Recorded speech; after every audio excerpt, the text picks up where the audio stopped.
તારીખ 6/7/1996 દંતાલી આશ્રમમાં અધિક માસ નિમિત્તે તુલસી રામાયણ ઉપર સ્વામી સચ્ચિદાનંદજીનું પ્રવચન.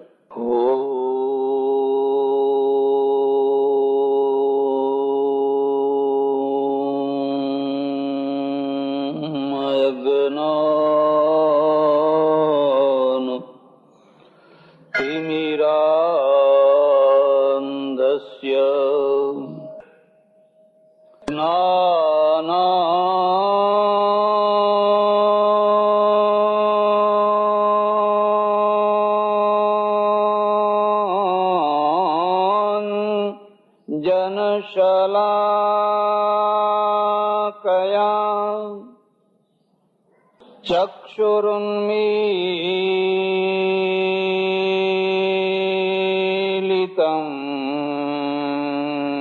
યેન તસ્મૈ શ્રી ગુરવે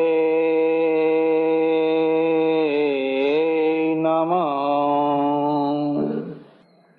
મૂકં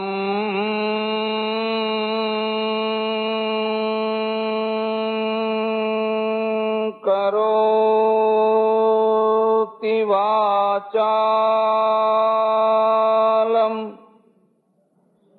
પંગું લંઘયતે ગિરિમ યત્કૃપાતમહં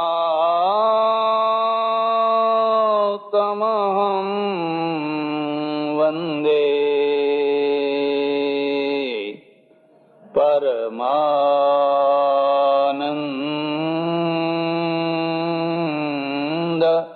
માધવમ.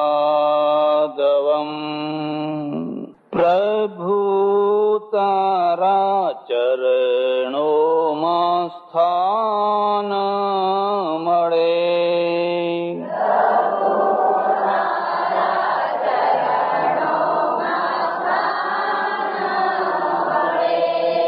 પ્રભુ રે તારા ચરણોમાં સ્થાન મળે.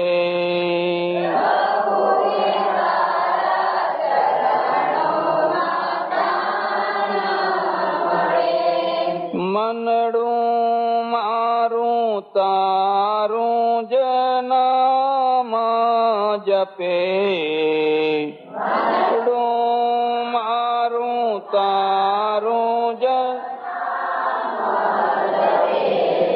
પ્રભુ તારા ચરણોમાં સ્થાન મળે.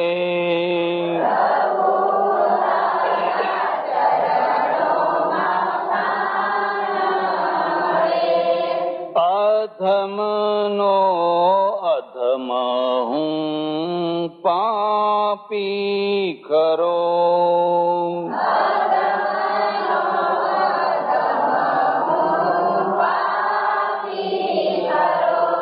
અભય દાન આપીને માફી કરો,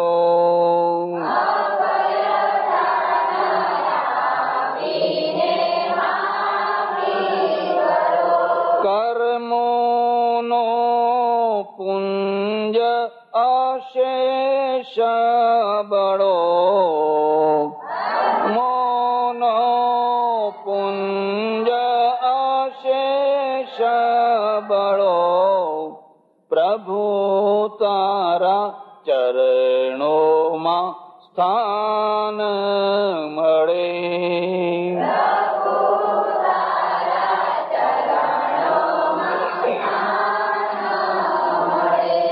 પતિત પાવન છોરે દયાળુ તમે,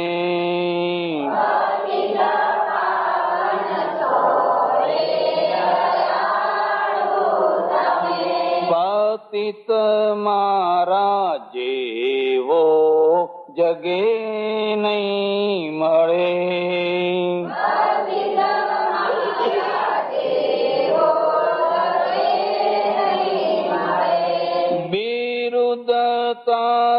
સાંભળી ચિત્ત ઠરે.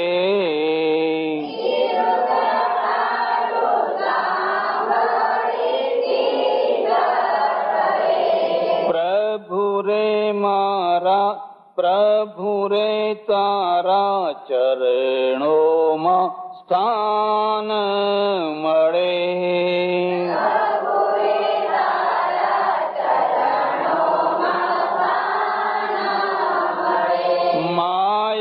માયાની જાળ તમે કાપો.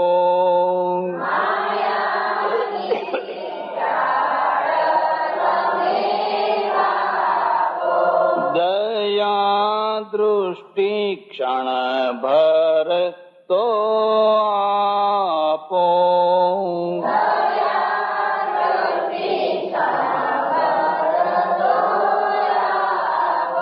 દુખિયાનો જન્મારો સુધારો.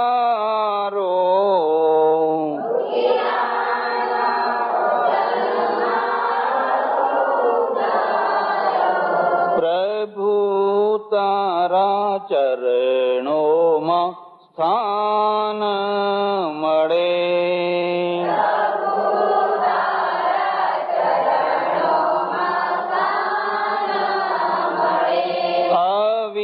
અવિદ્યાનો અંત કરો સ્વામી.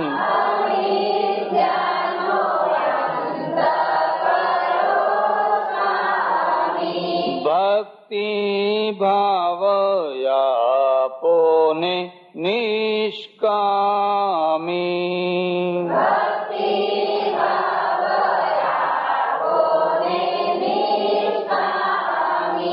જીવન રથ સંભાળો બહુ નામી.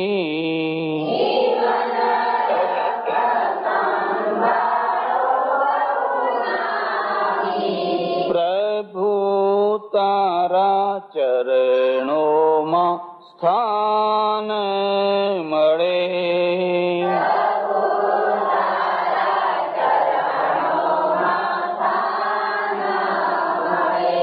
મંગળ મૂર્તિ નજરેથી પલ નાખશે.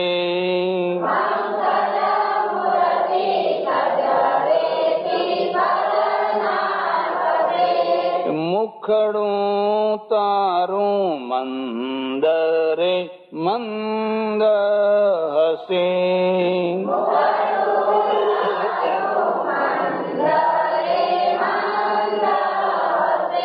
અંત કાળે આત્મજ્યોતિ ઝળકે.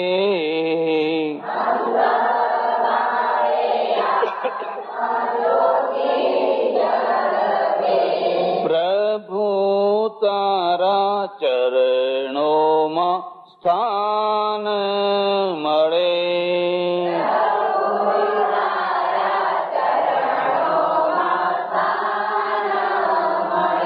મનડું મારું તારું જ નામ જપે.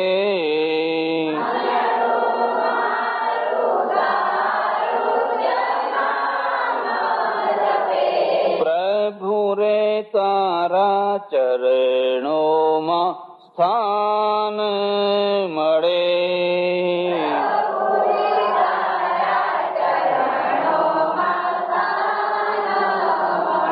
કૃષ્ણ કનૈયા રામચંદ્ર ભગવાન. ઉમાપતિ મહાદેવ. પવન સુત હનુમાન.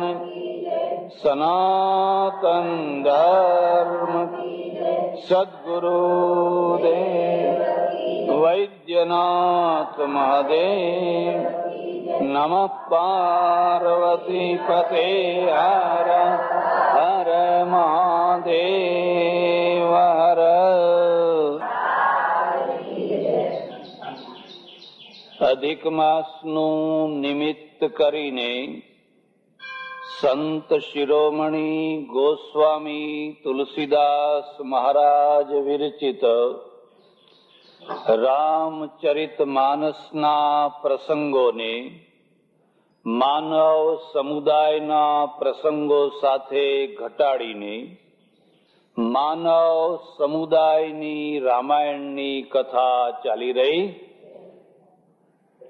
જરા વિચાર કરો, ઘટનાઓ કેમ ઘટે છે? ઘટનાઓ ઘટે જ નહીં તો કોઈ નાની મોટી ઘટના જ ન ઘટે તો જીવનનો કોઈ અર્થ રહે ખરો? તો જીવનનો કોઈ અર્થ રહે? આ ઘટનાઓ કેવી રીતે ઘટે છે? ત્રણ મુખ્ય દૃષ્ટિકોણ છે, યાદ રાખજો. એક દૃષ્ટિકોણ એવો છે કે બધું પ્રારબ્ધમાં હોય, નસીબમાં લખ્યું હોય એ પ્રમાણે બધું ઘટતું હોય. પ્રારબ્ધને કોઈ મિથ્યા કરી શકે? વિધિના લખ્યા લેખ લલાટ, એવું કઈક ભજન ગાવ છે ને, સાચા થાય થાય. એક બીજો દૃષ્ટિકોણ છે કે જે કંઈ ઘટે છે, જે કંઈ થાય છે એ બધું ઈશ્વર ઘટાડે છે. ઈશ્વરની ઈચ્છા વિના એક પાંદડું પણ ફરકી શકે? એક ત્રીજો મત એવો છે કે જે કંઈ ઘટે છે એમાં પ્રારબ્ધનું કોઈ અંશ નથી, ઈશ્વરની કોઈ દખલગીરી નથી, પણ જે કંઈ ઘટે છે એ મનુષ્યોના, માણસોના કર્મોથી ઘટે છે. જરા વાતને સમજો. રામને વનવાસ કેમ થયો? જો નસીબમાં લખેલી વાત હોય તો એક મુદ્દાને સારી રીતે સમજો. રામને વનવાસ લખ્યો તો પણ સીતાને ક્યાં લખ્યો હતો? ઘટના એક વ્યક્તિ સુધી સીમિત રહેતી. ઘરમાં એક માણસ મરી જાય, સર્પ કરડ્યો ને મરી ગયો, લોકોએ કહ્યું કે એના નસીબમાં આ સર્પ છે ને એ ગયા જન્મનો વેરી હતો એટલે એને વેર વસૂલ કર્યું. એ તો મરી ગયો, પણ એની પત્ની વિધવા થઈ, એના છોકરા અનાથ થયા, એનું ઘર આખું રખડી પડ્યું. તો આ એની પત્ની, એના છોકરા, એ બધાના નસીબમાં આવું લખેલું કે એનો ઘરવાળો મરી જશે, એનો બાપ મરી જશે. નસીબ કદી પણ એક માણસનું લખેલું ચાલી શકે? એની અસર તો ચારે તરફ થતી હોય છે. ગાંધીજી છે, એને ગોળી મારવામાં આવી. કોઈ એમ કે ભાઈ એમના નસીબમાં એવું લખેલું. ગોડસે ને એમને ગયા જન્મનું કંઈક વેર હશે, ગોડસે વેર પૂરું. એ તો એમના બેની વ્યક્તિગત વાત થઈ, પણ એના કારણે બીજા કેટલા લોકો મરી ગયા, કેટલાના ઘર સળગ્યા અને દેશમાં કેટલી ઉથલ પુથલ થઈ ગઈ. આ બધું નસીબમાં લખ્યું હતું? જરા વિચાર કરજો. ઘટના કદી પણ એક માણસ સુધી સીમિત રહેતી હોતી, એની અસર વ્યાપક થતી હોય છે, દુરંગામી થતી હોય છે. ત્યારે બીજો મત લો. બીજો વિચાર એવો છે કે બધું ઈશ્વરની ઈચ્છાથી થાય છે. હવે જો આ જ વાત હોય તો ભારતની અંદર જે ગરીબાઈ છે, અત્યાચારો છે, એ બધું ઈશ્વરની ઈચ્છાથી થાય છે. અમેરિકા, જાપાન, ઇઝરાયલ, આ દેશો બધા સુખી છે, કોઈ તકલીફ નહીં, કોઈ બેકાર નહીં, કોઈ રોજી વિનાનો નહીં, કોઈ દુઃખી નહીં, ક્યાંય ઝોપડપટ્ટી નહીં. એ બધું ઈશ્વરની ઈચ્છાથી થાય છે. અને અહીંયા આટલા બધા જે દુઃખો પડે છે એ બધા ઈશ્વરની ઈચ્છાથી દુઃખો પડે છે. અને જો એવું હોય, ભારતમાં તો આખી દુનિયામાં સૌથી વધારે ભક્તિ થાય છે. આટલું ભજન ને આટલી ભક્તિ દુનિયાના કોઈ દેશમાં થતી. આવું થાય છે કે અત્યાચારો, બળાત્કારો, ભ્રષ્ટાચારો. હું ઇઝરાયલમાં હમણાં ગયો, એક કિબુત્સ જોવા ગયા. મને કે અહીંયા અમારે ત્યાં કોઈ તાળું મારતું નથી, કોઈના ત્યાં તાળું લગાવવાનું જ નહીં, અમે તાળું લાવતા જ નથી, બધું ખુલ્લું જ પડ્યું હોય છે. મેં કહું અમારે ત્યાં તો તાળું માર્યા વિના 4 ડગલાય કોઈ જતું નથી. પડોશીનો જ ડર વધારે. તો મને કે તમારે ત્યાં સતયુગ હવે આવવાનો હશે અને અમારે ત્યાં આવી ગયો છે. અમારે ત્યાં કલયુગ આવ્યો જ નતો. એમ તમારે ત્યાં અત્યારે કળયુગ ચાલે છે. આ વાતને યાદ રાખજો. ધર્મ સારો છે, ઉપાસના સારી છે, પણ સમજણ પૂર્વકની હોય તો. જો સમજણ વિનાની હોય તો એમાંથી રસ્તો ના નીકળે, એમાંથી માણસોનું ભલું થઈ શકે. અમારે ત્યાં એવું લખ્યું છે કે ઈશ્વર તો દ્રષ્ટા છે. ઈશ્વર તો દ્રષ્ટા છે. કેવી રીતે દ્રષ્ટા છે? એની ઈચ્છા વિના તો પાંદડું ફરકતું નથી. એ વાત પણ સાચી છે. તમે એક ફેક્ટરી જોવા જાઓ, એક મિલ જોવા જાઓ, એ મિલની પૂરી જવાબદારી કોની છે? મિલ માલિકની, મેનેજરની, કારીગરોની. પણ એ મિલની અંદર જો લાઇટ ના હોય, વીજળી ના હોય તો એકે સંચો ચાલી શકે ખરો? લાઇટ ના હોય તો એકે સંચો ચાલી શકે? પણ લાઇટ હોય અને કઈ ઘટના ઘટે તો પેલી વીજળી ઉપર કેસ થાય ખરો? લાઇટ ઉપર કેસ થાય? ઈશ્વરની સત્તા વિના કશું બનતું? ઈશ્વર તો વીજળીની સ્થાને છે, કરંટની સ્થાને છે. એનો ઉપયોગ કેવી રીતે કરવો એ જવાબદારી તો મેનેજરની છે. હજુ જરા વધારે વાત કહીશ. ભગવદ્ ગીતામાં લખ્યું, ઈશ્વર સર્વભૂતાનામ હૃદયસર્જુન તિષ્ઠતિ ભ્રામયન સર્વભૂતાની યંત્રારૂઢાની માયયા. 18મો અધ્યાય. અર્જુન, ઈશ્વર છે ને બધા પ્રાણીઓના હૃદય દેશમાં રહે છે, હૃદયમાં રહે છે. તો કોઈએ શંકા કરી, પગમાં નથી રહેતો, હાથમાં નથી રહેતો? એકવાર એક બ્રહ્માકુમારી સાથે ચર્ચા ચાલી. મને કે ઈશ્વર બધે રહે છે? મેં કહું હા, બધે રહે છે. તો આ સંડાસમાં રહે છે? આ ઉકરડો છે, ગટર છે ગંધાતી, એમાંય રહે છે? કોઈ એમાંય રહે છે? તમે કે ક્યાં મૂકી દીધો ઈશ્વરને? જરા વિચાર કરો. મેં એમને પૂછ્યું, આ રેડિયોના જે તરંગ છે, ટીવીના જે તરંગ છે, વાયરલેસના જે તરંગ છે, એ બધા તરંગો આ ઉકરડામાંથી પાર થાય છે કે નહીં? મને કે થાય છે. તો હવે એની અસર રેડિયો ઉપર, ટીવી ઉપર કે વાયરલેસ ઉપર પડે છે? કે ચાલો આજ ટીવી ગંધાતું આવ્યું, કારણ કે બાજુના ઉકરડામાંથી આવ્યા ને તરંગ બધા. એ ટીવી ઉપર કોઈ ગંદકીની અસર પડે છે કે ના? કારણ શું છે? કે તરંગો છે ને એ પેલા ઉકરડા સાથે ઓતપ્રોત થતા નિર્લેપ છે, નિર્લેપ. અને જે નિર્લેપ હોય એ ગમે ત્યાં જાય, ગમે ત્યાં રહે, એને કોઈ એની અસર થાય? એટલે આપણે ત્યાં ભગવાન શંકરને કૂટસ્થ કહેવાય છે. શું કહેવાય છે? એ ગમે ત્યાં રહે, એના સ્વરૂપમાં કોઈ વાંધો આવે? એક બીજો માણસ હોય ને બહુ જલ્દી રંગાઈ જાય.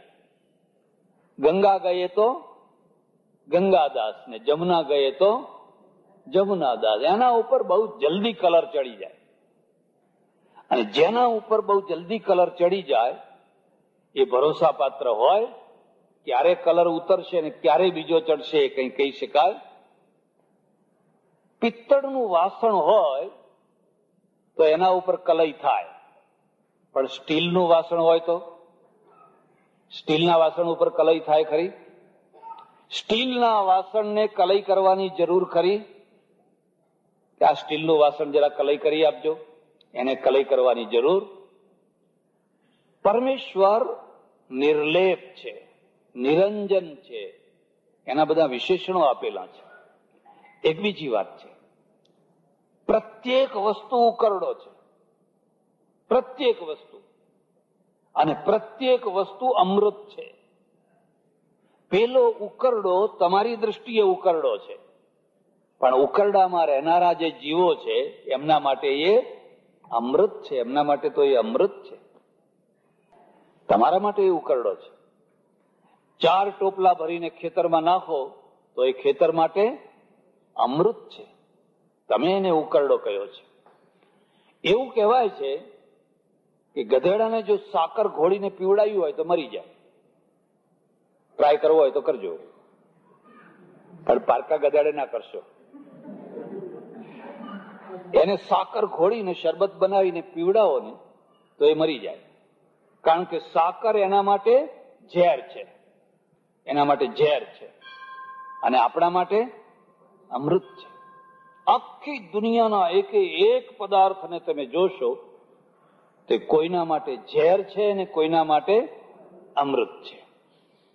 જેના માટે અમૃત છે એ પણ એક નિશ્ચિત સમયમાં અમૃત છે. સમય બદલાઈ જાય તો ઝેર છે. એનો એ પદાર્થ સમય બદલાઈ જાય તો ઝેર છે. એટલે સાધનાનો અર્થ, ટૂંકો અર્થ સમજી લેજો. સંયોજનનું નામ સાધના, લખી લેજો. સંયોજનનું નામ છે જે ટાઈમે જે વસ્તુનું સંયોજન કરવાનું હોય એ જેને આવડે એનું નામ સાધના. તમારી પાસે બધું છે, તમારા ઘરમાં બધું પડ્યું છે, બધી વસ્તુઓ પડી છે, પણ જ્યારે તમે દાળ બનાવો છો એ દાળમાં જે સંયોજન કરવાનું છે, હળદર, મીઠું, મરચું, ફલાણું ફલાણું ફલાણું, સમયસર સંયોજન કરો. કાચી ને કાચી હોય નાખો અંદર ધીબેદ તો દાળ સારી થાય. બરાબર ચડી ગઈ ને હવે એનું સંયોજન કરો તો દાળ અમૃત થઈ જાય. પણ તમારા ઘરની અંદર તો કોલસાય પડ્યા છે, ચૂનોય પડ્યો છે, બધી ઘણી વસ્તુઓ પડી જાય. કોલસા ઉપાડીને દાળમાં નાખો, ઘરમાં જે પડ્યું હોય મુઠ્ઠી ભરી ભરી ભરી બધું, તો તમને સંયોજન કરતા આવડતું. અને જેને સંયોજન કરતા નથી આવડતું હોતું એ કુબેરના ભંડાર ઉપર બેઠો હોય તોય દુઃખી થવાનો, અને જેને સંયોજન કરતા આવડે છે એ બિલકુલ ગરીબ ઝોંપડીમાં બેઠો હશે તોય સુખી થશે. સંયોજન મુખ્ય વસ્તુ છે. મહાદેવ છે ને, મહાદેવના ઘરમાં બહુ દુઃખ. કોઈ દાડો નહીં ગયા હો. એક દિવસ વહેલા મોડા સૌને જવાનું છે ને, ક્યાં જવાનું છે? મહાદેવના ઘેર. એટલે મહાદેવની બાજુમાં રાખ્યું છે. કોઈને ગમતું નથી પણ જવાનું સૌને છે. એમાં દુઃખ શું છે? હવે જો, એક તો મહાદેવને પોઠિયો, બરાબર, અને પાર્વતીને સિંહ. પોઠિયોને સિંહ રાખવો ક્યાં બાંધવા, ક્યાં કઈ ગમણે બાંધવા? પેલો સિંહ છે ને ગુરગુરાટ કરતો હોય, કારણ પોઠિયો એનો ખોરાક છે. એટલે બે વિરોધી વસ્તુઓ ભેગી થઈ ગઈ ઘરમાં. પછી કાર્તિક સ્વામી છે ને, એ કાર્તિક સ્વામીને મોર અને મહાદેવના ગળામાં સાપ. હવે આ મેળ કેવી રીતે? આ કુટુંબમાં રહેવું કેવી રીતે? પેલો મોર છે ને એ કુદાકુદ કરતો હોય સાપને પકડવા માટે, અને આ સાપ છે ને એ ગણપતિના ઉંદરને પકડવાનો ફાંફા મારતો હોય, ગણપતિનો ઉંદર. આટલું બધું વિચિત્ર બધું ભેગું થયું છે, અને છતાંય મહાદેવને કોઈ દિવસ ઊંઘની ગોળી લેવી પડતી. કેમ? સંયોજન કરતા આવડ્યું. વિરોધીમાં વિરોધી હોય, ભૂંડામાં ભૂંડા હોય, પણ જો તમને એને ગોઠવતા આવડે એની જગ્યાએ તો કશો વાંધો આવે. એને એવી રીતે ગોઠવી દીધા કે કોઈ કોઈને નુકસાન પહોંચાડી શકે. એટલે ઈશ્વર સર્વભૂતાનામ હૃદય તિષ્ઠતિ ભ્રામયન સર્વભૂતાની યંત્રારૂઢાની માયા. ભગવદ્ ગીતા. અર્જુન, આ પરમેશ્વર છે ને એ પ્રાણીઓના હૃદયમાં બેઠેલો છે. તો મેં જેમ કહ્યું એમ શંકા કરી કે હૃદયમાં કેમ કહ્યું? પગમાં નથી, હાથમાં નથી, માથામાં નથી.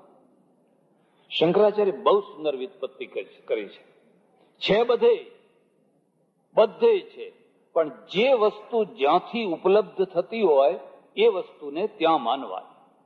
પાણી બધે જ છે, પણ પાણી કુવામાંથી પ્રાપ્ત થાય એટલે લોકો કહે પેલા કુવામાં પાણી છે, આ ધરતીમાં પાણી છે, અહીંયા પાણી છે, અહીંયા પાણી છે, પણ ઉપલબ્ધિ કુવામાંથી થાય.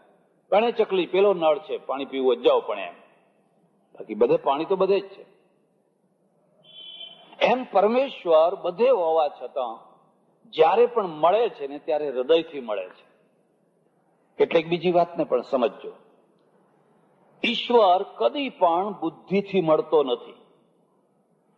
બુદ્ધિના જોરે ઈશ્વરને મેળવી શકાતો આજ સુધી કોઈ પંડિતને ભગવાન મળ્યો નથી, કોઈ દાર્શનિકને નથી મળ્યો, કોઈ તત્વવેત્તાને નથી મળ્યો. એ તત્વવેત્તા પુસ્તકો લખે, દર્શન લખે, પંડિતો ચર્ચા કરે, કારણ કે બધો મગજનો વિષય છે. મળ્યો છે કોને? ભરવાડોને મળ્યો છે, ભોળા માણસોને મળ્યો છે. અને એવો મળ્યો છે કે ધન્ય ધન્ય થઈ ગયા છે. આખું જીવન બદલાઈ ગયું છે, આખું જીવન પરિવર્તિત થઈ ગયું છે. એટલે કબીરે એક બહુ સરસ દોહરો લખ્યો છે, 4 વેદ પડવો કરે હરીસો નાહી હેત, માલ કબીરા લે ગયા પંડિત ઢૂંઢે ખેત. પરમેશ્વર હૃદયનો વિષય છે. ભાગવતની અંદર એનું બહુ સુંદર ઉદાહરણ મૂક્યું. ભાગવતના બધા પાત્રો છે, કોઈ ઇતિહાસ નથી, ઇતિહાસ ના માની લેતા. એક તરફ ગોપીઓ છે. મથુરા ગયા તો ભજન ગાવ છો ને, મથુરા જાઓ તો મુગટ મુકતા જાજો તેના આધારે દાડા. કૃષ્ણ ગયા મથુરામાં, પછી પાછા આવ્યા જ નહીં. અને ગોપીઓ, અરવિંદે એક બહુ સુંદર પુસ્તક લખ્યું છે, લવ ઓફ ગોપી, ગોપીઓનો પ્રેમ, ગોપીનો પ્રેમ. એક બીજો મુદ્દો પણ યાદ રાખજો, પ્રેમ છે ને એ 16 કળાએ ક્યારે ખીલે? વિયોગમાં. સંયોગમાં વાસના ખીલે અને વિયોગમાં પ્રેમ ખીલે. જેને પ્રેમ ન હોય એ વિયોગમાં વિકલ્પ કરે. વિકલ્પ એટલે શું? સીતા રાવણના અશોક વાટિકામાં કેદ છે અને રામ ઝૂરે છે. બહુ ઝૂર્યા, બહુ દુઃખી થયા, પણ રામે કદી એવો વિચાર ના કર્યો કે મુઈ ત્યારે ગઈ તો આપણે હવે કરો ને બીજી. કદી એવો વિચાર ના કર્યો. આ વિકલ્પ કહેવાય. જો પ્રેમ ન હોય તો વિયોગમાં તરત જ વિકલ્પ થઈ જાય, આ નહીં તો આ નહીં તો આ નહીં તો આ. ત્યાં સીતાએ પણ વિકલ્પ ના કર્યો. સીતા બહુ દુઃખી થયા, ઝૂર્યા. એક વિયોગની વેદના અને એક આ રાવણનો ત્રાસ. પણ એને કદી પણ મનમાં એવો વિચાર ના કર્યો કે આટલે દૂર કદી રામ આવવાના નથી અને આ મોટો સમર્થ રાજા એને જીતવાના નથી, માટે હવે મારે મારો આગળનો ભવિષ્ય સુધારી લેવું જોઈએ. પ્રેમ છે ને કદી વિકલ્પ નથી કરતો, અને વિકલ્પ નથી કરતો એટલે એનું પરિણામ છે ને એ બલિદાન છે. અને બલિદાનની ગાથા બનતી હોય છે, બલિદાનનો ઇતિહાસ બનતો હોય છે.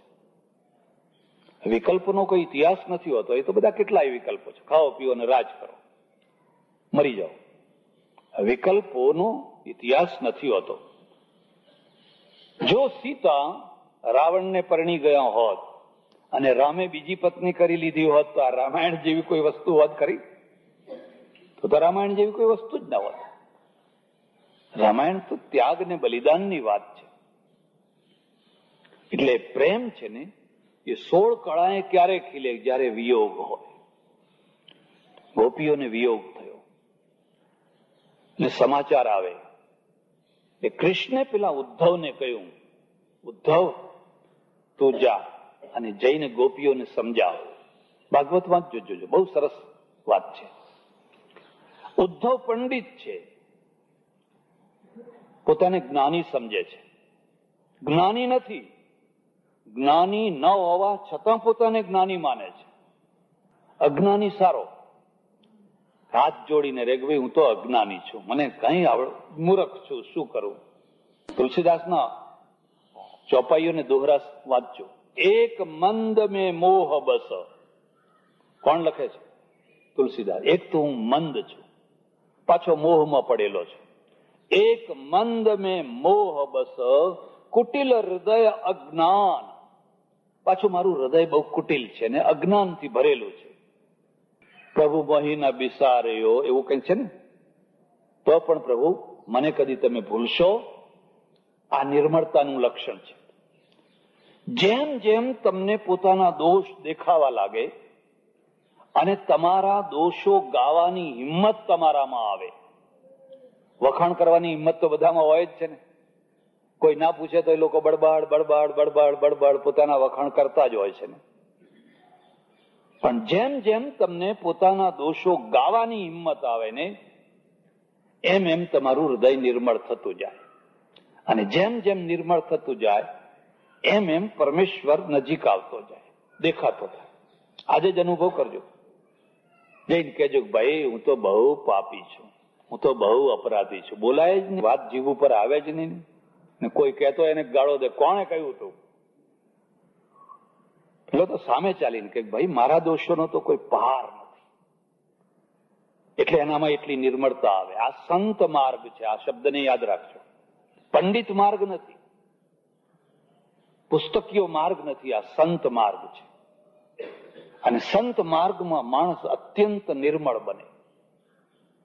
ઈશ્વર સર્વભૂતાનામ હૃદય સૃજન તિષ્ઠતિ. તારા હૃદયમાં રહે છે, કારણ કે ત્યાંથી એ મળે છે. પંડિતોને મળતો એ તો હૃદયવાળાને. હૃદયમાં શું છે? હૃદયમાં પ્રેમ છે. બિના પ્રેમ રીઝે નહીં તુલસી નંદ કિશોર. મીરાબાઈને મળે, નરસિંહને મળે, ચૈતન્યને મળે, હૃદયથી મળે. શું વાત કરું તમને. ચૈતન્ય બધા પુસ્તકો ગંગાજીમાં ફેંકી દીધા, બધા પુસ્તકો ફેંકી દીધા. એટલા પ્રચંડ વિદ્વાન, એટલો પ્રચંડ પંડિત, ફેંકી દીધા બધા. અમારે ત્યાં ઉપનિષદમાં એવું લખ્યું છે, ત્યજેત ગ્રંથાન અશેષતઃ. એક ટાઈમ સુધી બરાબર છે, બધું વાંચો, લખો, જાણો, સમજો, બધું બરાબર છે. પણ એક ટાઈમ એવો આવે કે આ બધું કિતાબે ડાલ પાની में अगर है शौक मिलने का तो हरदम लव लगाता जा. तस्बी तोड़ कुनबा फोड़ किताबे ડાલ પાની में. આમાં આ લખ્યું છે ને, આમાં આ લખ્યું છે ને, આમાં આ લખ્યું છે ને, આમાં આ લખ્યું છે ને. અરે બધું ઘણું લખ્યું છે. કિતાબનો કીડો છે, અને કિતાબનો કીડો કિતાબમાં મરી જતો હોય છે, દબાઈને મરતો હોય છે. મીરાબાઈએ જે ભજનો રચ્યા, કે તુલસીદાસે જે રચ્યા, કે નરસિંહ મહેતાએ જે રચ્યા, એ પુસ્તકો જોઈ જોઈને ના રચ્યા. કે કબીરના અંદરથી જે સ્ફૂર્ત વાણી પરાવાણી નીકળી, એ કિતાબો જોઈ જોઈને ના નીકળી. એ તો અંદરથી નાભીની પરાવાણી નીકળી, અમર થઈ ગઈ એ વાણી, અમર થઈ ગઈ. ભ્રામયન સર્વભૂતાની યંત્રારૂઢાની માયયા. બહુ સુંદર ઉદાહરણ આપ્યું છે. અર્જુન એ અંદર બેઠેલો જે ભગવાન છે ને, એ આખા બ્રહ્માંડને ઘુમાવી રહ્યો છે. હવે આખા બ્રહ્માંડને ઘુમાવી રહ્યો છે તો આપણું તો કઈ રહ્યું જ નહીં, આપણું તો કઈ થયું જ નહીં, રહ્યું જ નહીં. એ જેમ ઘુમાવે એમ ઘુમવાનું. કે ના ના એવું નહીં. યંત્રારૂઢાની માયા. ચકડોળ છે ને, ચકડોળ. તમે ચકડોળ ઉપર બેસો, કોઈ ઘોડા ઉપર બેસે, કોઈ હાથી ઉપર બેસે, નહીં પેલું ફરતી હોય છે ને, બેસો. આવી ચકડોળમાં તમે ફરી રહ્યા છો, એટલી પરાધીનતા છે. પણ ચકડોળમાં ઘોડા ઉપર બેઠા બેઠા, હાથી ઉપર બેઠા બેઠા, કે કોઈ ખાનું છે એ ખાનામાં બેઠા બેઠા, તમારે સોપારી ખાવી હોય, તમારે પાન ખાવું હોય, તમારે વાત કરવી હોય, એમાં તમે સ્વતંત્ર ખરા કે નહીં? એમાં તમે સ્વતંત્ર ખરા કે નહીં? એ ચકડોળ વાળાની જવાબદારી ને. તમે બે હાથ છૂટા મૂકી દો, નીચે પડો, એ પેલાની જવાબદારી. બસ દુનિયા આ છે. આપણે એક એવી ઘટમાળમાં બેઠેલા છીએ, એ ઘટમાળના ધક્કામાં આપણે ફરવું પડે છે. પણ એમાં તમે પોતે તમારું કંઈક કરી શકો છો. આ તમારી સ્વતંત્રતા છે. આ તમારી સ્વતંત્ર. તમે પ્લેનમાં બેઠા છો, હવે પ્લેન ઉડી રહ્યું છે, તમારી ઈચ્છા થાય ચાલો ત્યારે આપણે ધરતી ઉપર ઉતરી જઈએ, તો પ્લેન ઉતારે ખરો? એ તમારા હાથની વસ્તુ? એ તો પેલા પાયલોટના હાથની વસ્તુ છે. એને લાગે કે હવે એરોડ્રામ આવ્યું, હવે ઉતારવાનું છે, તે ઉતારે. પણ પ્લેનમાં બેઠા બેઠા નાસ્તો કરવો, ના કરવો, ઉભા થવું, કોઈની સાથે વાત કરવી, એ બધામાં તો તમે સ્વતંત્ર છો. આ બેયના ભેદને તમે સમજો. ઈશ્વરની ઈચ્છા વિના એક પાંદડું નથી ફરકતું. એનો અર્થ એવો નથી કે ઈશ્વર બધા પાંદડા ફરકાવે છે. એનો અર્થ એવો નથી કે આ જેટલું દુનિયામાં સારું નરસું ભૂંડું બધું થઈ રહ્યું છે ઈશ્વર કરી રહ્યો છે. એનો અર્થ એવો નથી. એનો અર્થ એવો છે કે કરંટ વિના જેમ મિલ નથી ચાલતી, વીજળી વિના જેમ મિલ નથી ચાલતી, વીજળી એમાં જરૂરી છે, પણ જવાબદારી પેલા મેનેજર, મિલ માલિક, મજૂરો વગેરેની. એવી જ રીતે આ દુનિયા ચાલે છે. પણ એક ત્રીજી વસ્તુ છે. અને ત્રીજી વસ્તુ શું છે કે આ ઘટનાઓ, આવી જે ઘટનાઓ બધી પહેલેથી નિશ્ચિત હતી, પહેલેથી લખી રાખેલી, નક્કી કરેલી હતી કે માણસોએ એકબીજાએ જે કર્મો કર્યા એ કર્મોના પરિણામ સ્વરૂપ આ ઘટનાઓ ઘટી. આ ત્રીજો સિદ્ધાંત છે. અને એનું એમ કેવું છે કશું લખેલું નતું, કોઈ ચીજ નિર્મિત થયેલી નથી, કોઈ ચીજ નિર્મિત થયેલી નથી. ઘટનાઓ ઘટી, અને ઘટનાઓ કેમ ઘટી કે એકબીજાના કર્મોથી ઘટી. કોઈએ કોઈનું ખૂન કરી નાખ્યું. કેમ ખૂન કરી નાખ્યું? કારણ કે એને પૈસાની જરૂર હતી. એક સજ્જન મને મળ્યા વાણિયા, મને કે કોઈ વાર રાત્રે ઓચિંતાના આપણા ઘરની અંદર ચોર આવે અને ચાવીઓ માગે તો આપી દેવી, કદી એનો વિરોધ કરવો, કદી એનો વિરોધ ના કરવો. મેં કહ્યું કેમ એમ? કે છે વિરોધ કરો અને નકામો આપણને મારી નાખે, હવે લઈ જઈને કેટલું લઈ જશે, આપણે ફરી બીજું કમાઈ લેશું. આ તો બધું ઘણું હોય એમ. આ એની જીવન દ્રષ્ટિ છે. એક માણસ એવો છે કે નહીં વિરોધ કરવાનો, એને લેવા દેવાનો.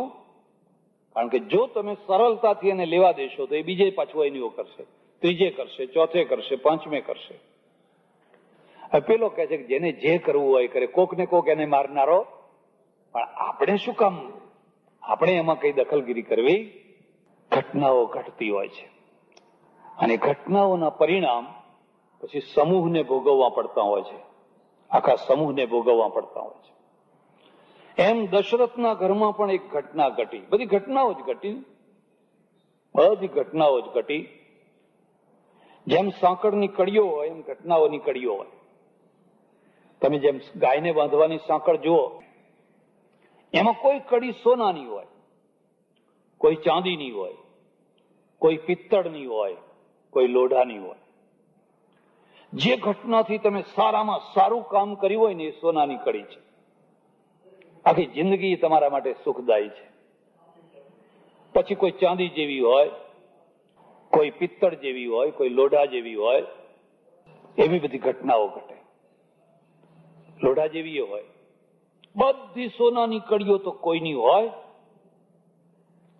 જેની વધારેમાં વધારે કડીઓ સોનાની હોય, ચાંદીની હોય, એને લોકો સંત પુરુષ કે, એને મહાપુરુષ કે. જેની બધી કડીઓ લોખંડની જ હોય, એને કોઈ મહાપુરુષ કે. દશરથના ઘરમાં એક ઘટના ઘટી છે. ઘટનામાંથી ઘટના ઘટી છે. ઘટના છે રામને યુવરાજ પદે બેસાડવાની. અને ઠેઠ સુધી નાવ બરાબર ચાલ્યું, પણ છેલ્લી ઘડીએ ઉથલી પડ્યું. છેલ્લી ઘડીએ ઉથલી પડ્યું. આમાંથી એક બીજી વાત પણ યાદ રાખવા જેવી છે. રામે જયારે ધનુષ તોડ્યું અને સીતાજીના સાથે લગ્ન થયા, ચારે ભાઈઓના, ચારે બહેનો સાથે. કોઈ જ્યોતિષીએ જ્યોતિષ જોયેલું? રામ તો ત્યાં જનકપુર જ રોકાઈ ગયેલા. અને પેલી ચિઠ્ઠી લખી દશરથને કે હવે તમે જાન લઈને, પણ દશરથે એમ જવાબ ના આપ્યો કે હમણાં ધનારક ચાલે છે, મીનારક ચાલે છે, હમણાં શ્રાદ્ધ પક્ષ ચાલે છે, એવું લખ્યું? એ તો તરત જ કરો રથ તૈયાર આપણે. એટલે બ્રાહ્મણ બોલે છે શુભ મુહૂર્તમ, જે દિવસે જે ટાઈમે તમે ભગવાનનું નામ લો એ મુહૂર્ત બધું શુભ જ છે, સારું જ છે. કોઈ મુહૂર્ત ખરાબ નથી, કોઈ ચોઘડિયું ખરાબ નથી. એટલે એ વગર મુહૂર્તે આવ્યા, અને વગર મુહૂર્તે આવ્યા, વગર મુહૂર્તે થયા લગ્ન, અને સારી રીતે થયા, કઈ વાંધો આવ્યો? મારા એક ઓળખીતા સજ્જન છે, એટલી કુરૂઢીઓ આપણા સમાજમાં બેઠેલી છે, એટલી કુરૂઢીઓ બેઠેલી છે કે એને બદલવાની જરૂર છે. મારી કેસેટો, પ્રવચનો બધું સાંભળ્યું પછી એને નક્કી કર્યું કે મારે કારખાનું ખોલવું, અને કારખાનું છે, મારી બેન વિધવા છે, એના હાથે કારખાનાનું ઉદ્ઘાટન કરાવવું. હવે આપણા ત્યાં તો વિધવા ખરી, પણ વિધવાને કોઈ શુભ માને કે ગંગા સ્વરૂપ? આમ કે ગંગા સ્વરૂપ, પણ જમના સ્વરૂપના આગળ એની કોઈ કોડીની એ કિંમત. હવે પેલા જમના સ્વરૂપ, જમના સ્વરૂપ એટલે સમજ્યા? એને જાણી કરીને એની વિધવા જે હતી, બેન હતી ને, એના દ્વારા એ કારખાનાનું ઉદ્ઘાટન કરાવ્યું, અને કાળ ચોઘડિયામાં કરાવ્યું, અને 350 માણસોને જમવા બોલાવ્યા. બધા પત્રકારો, બધા સારા સારા માણસો, બધાને બોલાવ્યા. જુઓ, તમે ઘડિયાળમાં જુઓ, અત્યારે કાળ ચોઘડિયું છે, અને અમારી બેન વિધવા છે, એના હાથે હું આ દીવો કરાવું છું. મને કે પહેલા વર્ષે અમે 10 બાય 12 ઓરડીમાં આ કારખાનું શરૂ કર્યું, પંપ બનાવવાનું. 25 લાખ રૂપિયાનો વેપાર કર્યો, અને બીજા વર્ષે 56 લાખ રૂપિયાનો. એવું જ જામ્યું, એવું જ જામ્યું, એવું જ જામ્યું. મેં કહું કાળ ચોઘડિયું તમારે અનુકૂળ આવ્યું? કોઈ ચોઘડિયું નહીં. એને ક્વોલિટી બનાવી. એને કહ્યું કે આખા ભારતમાં જેટલા પંપ થતા હોય બધા કરતા મારો પંપ ક્વોલિટી વાળો હોવો છે, અને ક્વોલિટી એ જ મોટું ચોઘડિયું છે. પરદેશની કંપનીઓ કેમ જામે છે? આપણે નથી જામતા, કારણ કે આપણે માલ બગાડીએ છીએ ને. એટલે પરદેશની કંપનીઓ કદી માલ નથી બગાડતી, તરત જામી જાય છે. ક્વોલિટી છે ને એ જ મોટામાં મોટું ચોઘડિયું છે. એક બીજો ભાઈ છે ને, એને હઠ કરી, હું લગ્ન કરું ત્યારે મારી માના દ્વારા જ ચાંદલો કરાવવાનો, ભલે મારી માં વિધવા હોય. બહુ હિંમત કહેવાય તારી. મને કે મારી માં જયારે પરણી હશે ત્યારે એને કોઈ સદવાએ જ ચાંદલો કર્યો હશે ને, તો એ કેમ વિધવા થઈ? બધી સદવાઓથી જ સારું થતું હોય તો આ બધી વિધવાઓ કેમ થઈ? અને વિધવાઓ થઈ એની બધાને એ બધું અશુભ. અને કોઈ વિધુર થાય તો, સામેથી કોઈ વિધુર આવતો હોય તો એનું શુકન લેવાય કે ના લેવાય? એને કઈ વાંધો આવે? બધું સ્ત્રીઓ ઉપર, બધું સ્ત્રીઓ ઉપર. અને સ્ત્રીઓ ઉપર આ બધું નાખ્યું કોણે? સ્ત્રીઓએ નાખ્યું, પછી પુરુષોએ ના નાખ્યું, સ્ત્રીઓએ નાખ્યું, બધા ભેગા થઈને. એટલે અહીંયા આ જોવાનું. હવે મુહૂર્ત જયારે કઢાવ્યું, ક્યારે કઢાવ્યું? ગાદીએ બેસવાનું.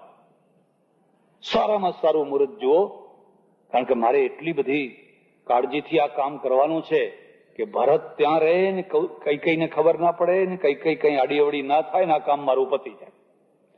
સારામાં સારું ચોઘડિયું કાઢી આપ્યું, પણ ખરા ટાઈમે કામ આવ્યું.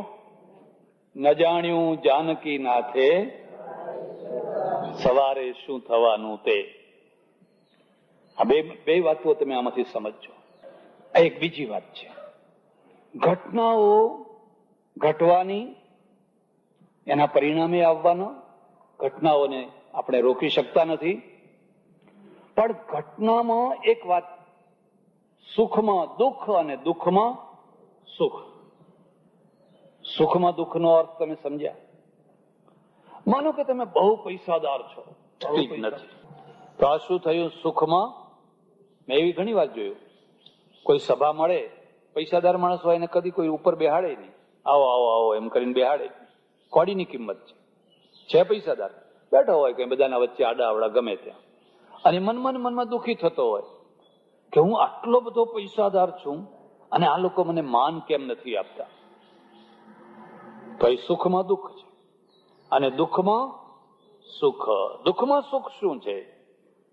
માનો કે તમને અકસ્માત થયો, તમને બીમારી થઈ, તમને કોઈ દુઃખ પડ્યું, પણ લોકો મદદે દોડી આવે, તમારા ખાટલા આગળ ને ખાટલા આગળ બેસી રહે, હિંમત આપે, આશ્વાસન આપે, તો આ દુઃખમાં સુખ છે કે નહીં?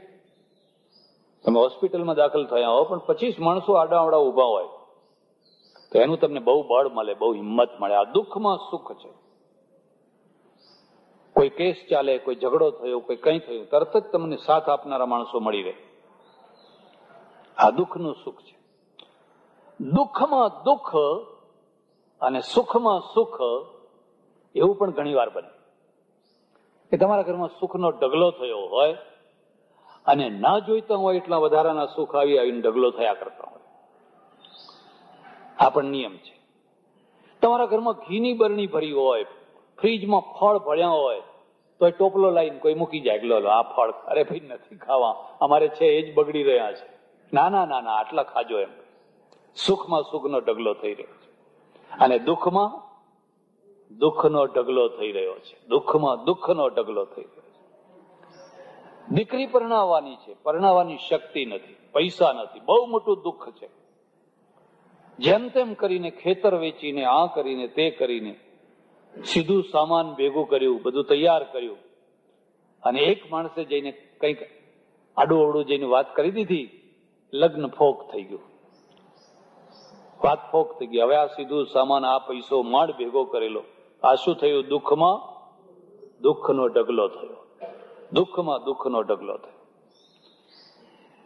જ્યારે દુઃખમાં દુઃખ આવે ત્યારે માણસની દયનીય દશા થઈ જાય, પણ દુઃખમાં સુખ આવે ત્યારે માણસને દુઃખ સહન કરવાની હિંમત આવે. એક બીજી વાત છે, નજીકના જે માણસો છે ને એ દુઃખમાં જ ઓળખાતા હોય છે, સુખમાં ઓળખાતા હોતા. રામને વનવાસ થયો એટલે પહેલા કૌશલ્યાની પાસે ગયા અને કૌશલ્યાને કહ્યું કે જો દિવસ ઉગવાને હવે થોડી વાર છે, દિવસ ઉગતા પહેલા મારે વન જતું રહેવાનું છે. આખી બાજી બદલાઈ ગઈ છે, પરિસ્થિતિ આ થઈ છે. માં તું મને આશીર્વાદ આપ, માં તું મને આશીર્વાદ આપ કે હું મારા બાપુની આજ્ઞાનું પાલન કરું અને 14 વર્ષ સુધી નેકી ટેકીથી વન ભોગવું, પાછો આવીશ, તું ચિંતા ના કર, તું મને આશીર્વાદ આપ. આ વન ઉપલક્ષણ છે. કોઈને અમેરિકા જવું હોય 5 વર્ષ 10 વર્ષ માટે તો એ વન જ છે, એ વન જ છે. માં એમ કે જા બેટા, હો તું ચિંતા ના કર. એની પત્ની કે જાઓ, હો અમે ગમે એમ કરીને ઘર ચલાવશું, પણ તમે જાઓ. કૌશલ્ય આખી પરિસ્થિતિને સમજી ગયા. એક બીજી વાત પણ અહીં સમજવા જેવી છે. કૌશલ્યાએ એમ ના કહ્યું, કઈ કઈને ગાળો ના દીધી, હા રાડે મારા ઘરનું આવું કરી નાખ્યું, તું બળવો કર, તું બળવો કર. દશરથને ગબડાવી દે, કઈ કઈને કેદ કરી લે, ગાદી ઉપર બેસી જા. જો એવું કહ્યું હોત તો એ કૌશલ્યા છે ને, એ કૌશલ્યા ના થઈ શક્યા હોત, એ મોહ હોત. એનું નામ જ મોહ છે. એને કહ્યું ભલે બેટા, મારા દુઃખનો કોઈ પાર નથી. માનું નામ જ દુઃખ છે. માં એટલે દુઃખી. એ છોકરા માટે ઝંખે, પેલા છોકરા માટે ઝંખે, મને પુત્ર થાય, પુત્ર થાય, પુત્ર થાય, પુત્ર થાય. અને પછી થાય ત્યારે દુઃખી, ઉછેરવામાંય દુઃખી, એનું પાલન પોષણ કરવામાં દુઃખી. પછી મોટું થાય તો છોકરું એને દુઃખી કરે. જેના માટે એને જીવન આપ્યું હોય એ છોકરું જ મોટું થઈને દુઃખી કરે. દુઃખી જ દુઃખી. પણ દુઃખને સ્વીકારી લીધું. ભલે તું જા, તારા બાપુની આજ્ઞાનું પાલન કર, હું ગમે એમ મારું જીવન પૂરું કરીશ, મારી ચિંતાનું આજ્ઞા કરીશ. પણ ગમે એવો કોઈ ભરમાવનારો તને મળે ગમે એવો કોઈ ચડાવનારો મળે તો તું ભરમાઈશ નહીં, તો તું ચડીશ નહીં. આ આદર્શ છે. આ બીજી વાતને ધ્યાન રાખજો. જિંદગી છે ને 3 પાટા ઉપર ચાલતી હોય છે. એક આદર્શનો પાટો, એક વ્યવહારનો પાટો અને એક કૂટનીતિનો પાટો. આ 3 પાટા ઉપર જિંદગી ચાલતી હોય છે. તમારી જિંદગી જો આદર્શના પાટા ઉપર વધારે ચાલી હોય ને તો તમે ધન્ય થઈ ગયા, ધન્ય થઈ ગયા. અમેરિકામાં 2 પટેલો ભાઈઓ છે, સોજિત્રાના જ છે, મારા ઓળખીતા છે. મને વાત કરે કે અમારે જયારે મિલકત વેચવાની થઈ એટલે અમે કહ્યું, જો ત્રીજાને કોઈને નહીં બોલાવવાનું, ત્રીજા કોઈ માણસને નહીં બોલાવવાનો, આપણે 2 વેચી લઈશું. આપણા ઘરના અંદર કોઈ ત્રીજા માણસનો પ્રવેશ ન થવો જોઈએ. આ ડાપણ છે, યાદ રાખજો.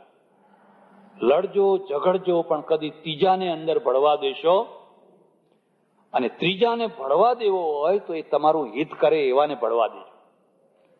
જો શકુની ભળ્યો કે જેવું કોઈ મંથરા ભળી તો સોનાની દ્વારકા હશે કે સોનાની લંકા હશે તો એ ઉજ્જડ થતા વાર લાગશે.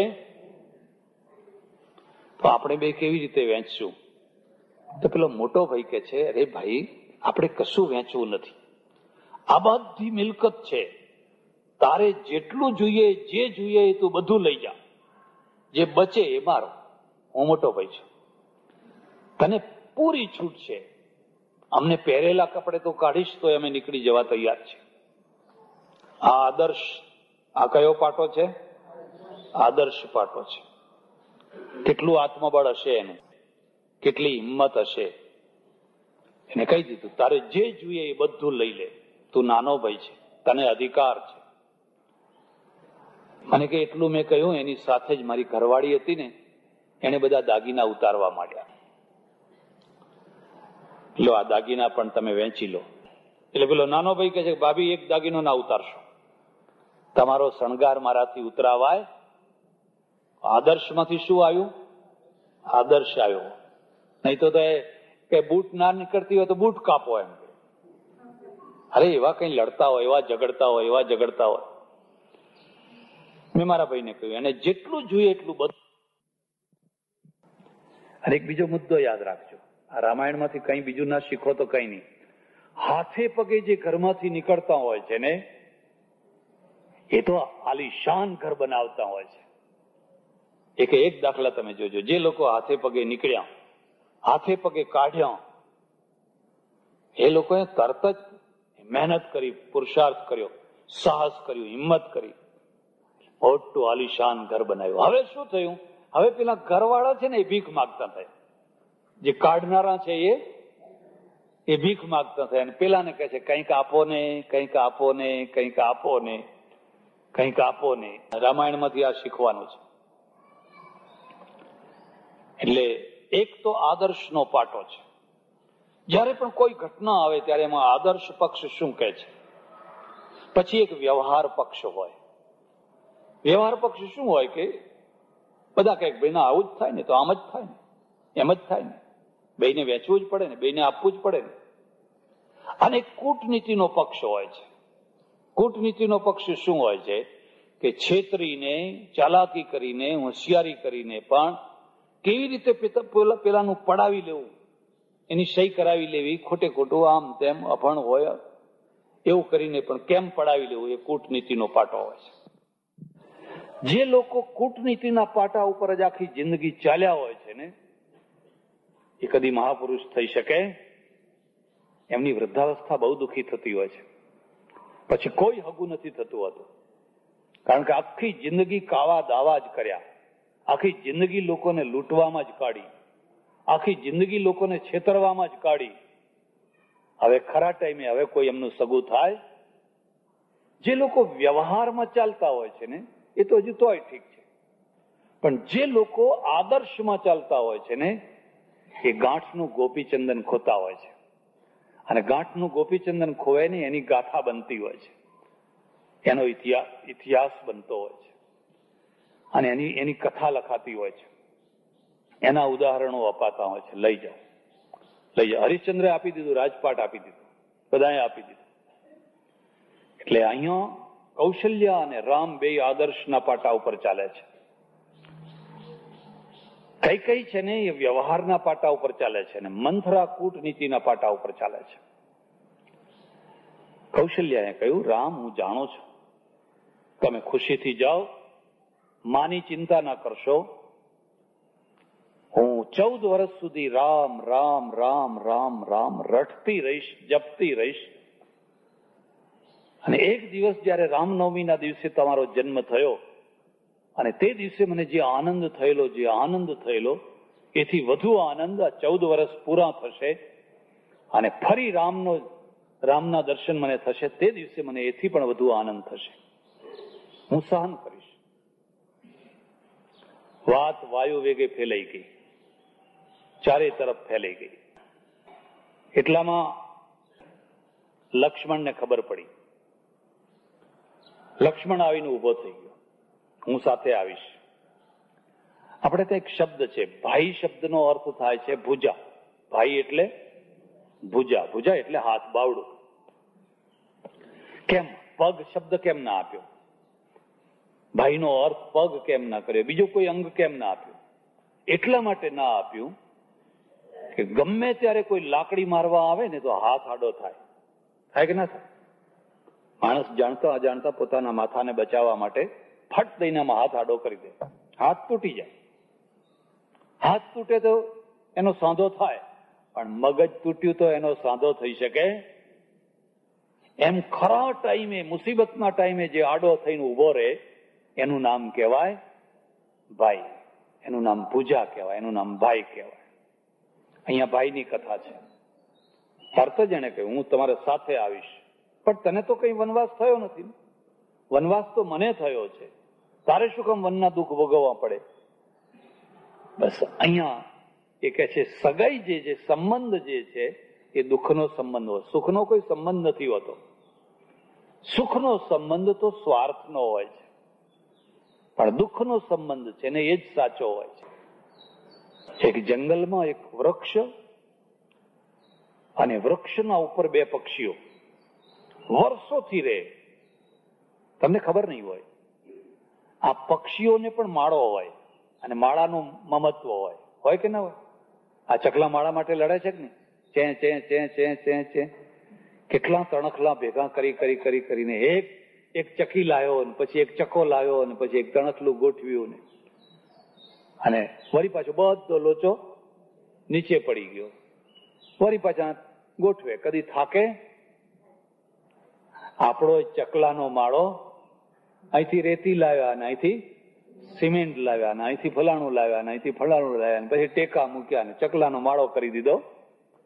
કોઈનો મોટો માળો તો કોઈનો નાનો માળો, પણ માળો હોય ને માળા વિનાનું ચકલું હોય તો દુખી વિચારું. માળા વિનાના ચકલાને શું, ક્યાં જવું સાંજ પડે?